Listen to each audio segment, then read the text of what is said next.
So a couple of things I wanted to talk to you about on the Polaris pool back model 280 that we have here is things that you need to do very frequently, like empty this bag out. And you also need to pay attention to your tail scrubber here. You can kind of see, and I think maybe you can see this. Let me get it over here in some light maybe. You can kind of see how this one has got some uneven wear.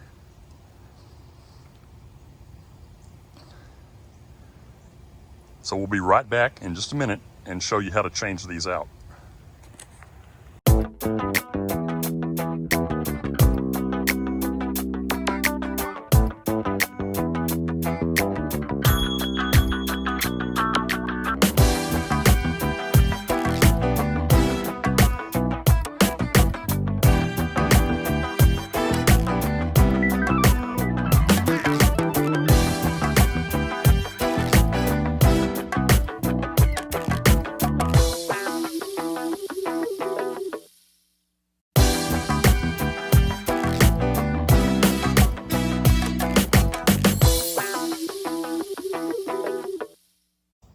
Okay, we're back, and we're gonna finish talking about changing out your bag and your Polaris tail.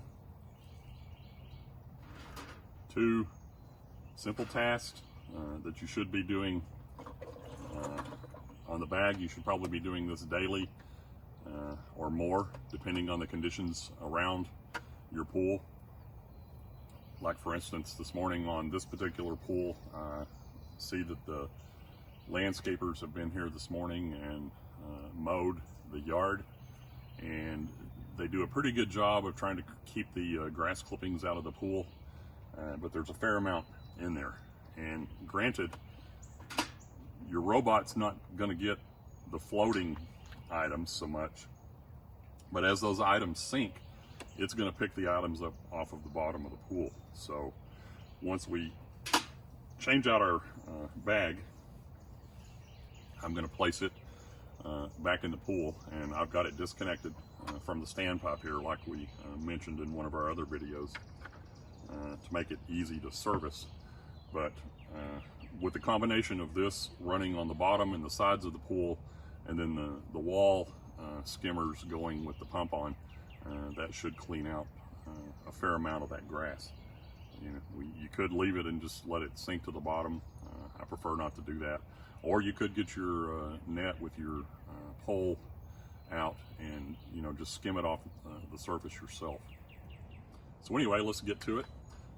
In this particular case, you can see that the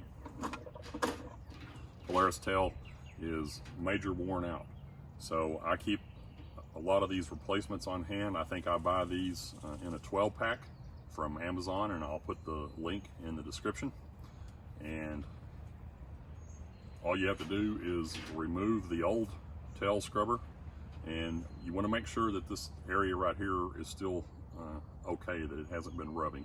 And it's got just a little bit of a rub here, but it's not major, because this little piece here of plastic is what helps keep this on. So then you'll just want to take your new tail scrubber and just kind of work it on, and it takes a little persuasion, but once you get it started, you just kind of rotate it like on the back side here and just keep working it on. And you want to place that all the way on to where you can almost start to see the end. You don't want this sticking through, because again, you don't want this rubbing on the bottom of the pool. You want your scrubber to be, working the floor and the walls of your pool as the tail is sweeping by.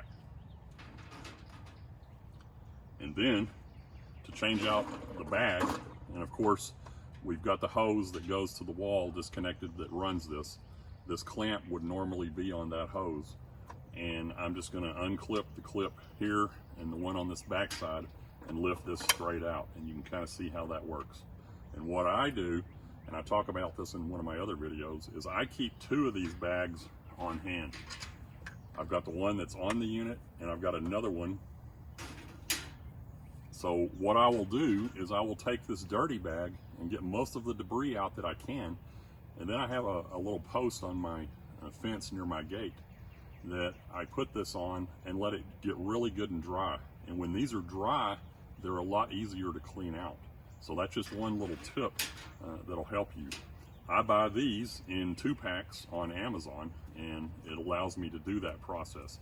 So to put the new one on, you're just going to squeeze these 2 little ears gently. You don't have to press on them real hard because they will break off, but you just want to squeeze those together gently and place it right here and push down, and you'll hear it lock in. And as far as the direction you want it to be in with this part here, in this particular case, this is Velcro that I can open to clean the bag out. I've seen some of these that have zippers. The ones with the zippers I personally didn't like because it's very difficult once dirt and debris get in the bag. It's very, very difficult to unzip that zipper. So I just prefer the Velcro ones. But this will go just like that. And then when your hose is back on your standpipe, you would clip this clip on the hose. So one other tip here, when you get these, you need to pay attention because they may not come with this piece here. It clips on your hose. It's not a big deal. You can move this from one to the other, but what I did was bought an extra one of these and put it on my spare bag, and that way I'm not having to undo this Velcro right here each time that I move my tail, my cleanout bag, off of the Polaris to the drying station and back on. You can switch these out, but I just bought an extra one and I keep it on my spare bag. So all that I have to do is go grab my clean bag, take my dirty bag off, clip my new bag in place, hook it on the hose, and I'm good to go. So I hope this helps. Again, these are 2 things that you need to pay the most attention to on your Polaris or your pool sweep. I know there's a lot of different brands of these out there, but in this case, this one just so happens to be a Polaris model 280. We appreciate you watching our videos. If you don't mind, it would help us out if you could subscribe to the channel. We have a lot of other videos on how to take care of your pool and your pool equipment. Give us a thumbs up and be sure and put some comments, questions if you have them, down in the comment section below. We love to try to help people out. Thanks again for watching. This is Don with the DIY Collaborative.